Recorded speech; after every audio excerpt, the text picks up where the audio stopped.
Last season, the Bengals swept the Ravens, and Joe Burrow went off in those games, throwing for 941 yards and 7 touchdowns and only 1 interception. Here's Ravens coach John Harbaugh on what he has seen from Joe Burrow this season. He's obviously an AFC Championship quarterback, and they do what they do with him so well. I think they built the offense really well around what he does well. It's not just getting the ball out quick and on time. It's not just reading coverage.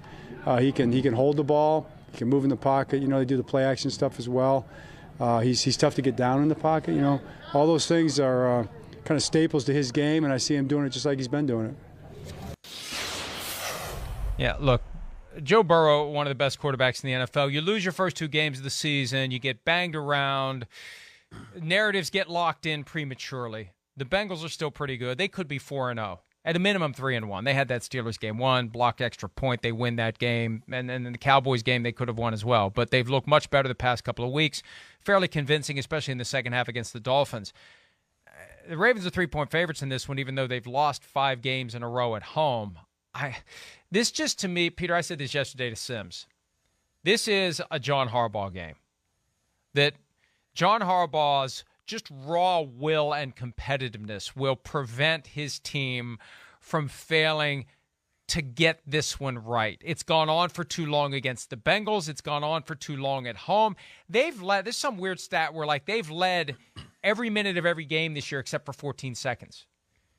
Or tied. But they've only trailed by 14 seconds all season, and they're 2-2. The defense is very bad, but I feel like this is a game where Harbaugh finds a way to get the Ravens on the right side of 500.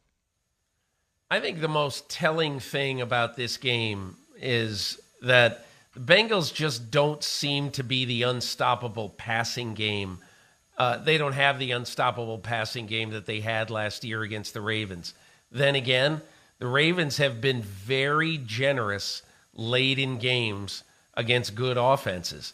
So this is a game where Mike McDonald, the defensive coordinator of the Ravens, really needs to stress to his players, and I know it sounds oversimplistic.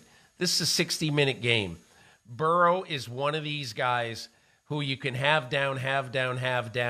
And just like Tua was in week 2 and just like Josh Allen was in week 4, if you give them any sign of life in the fourth quarter, they're going to put a stake in your heart.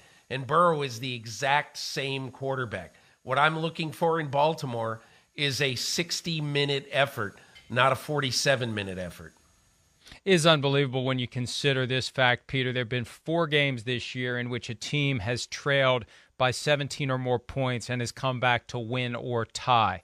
2 of those games involved the Ravens. And in both of those instances, the Ravens were the team that blew the lead. 21 to the Dolphins, 17 to the Buffalo Bills. They've got to build a lead.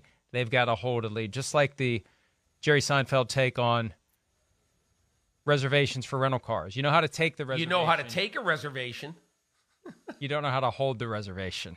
The holding is the more important thing. Holding the lead is the far more important thing than taking the lead for the Baltimore Ravens. Hi, it's Mike Florio. Thanks for watching PFT on YouTube. Hit subscribe for the latest news and analysis from Pro Football Talk.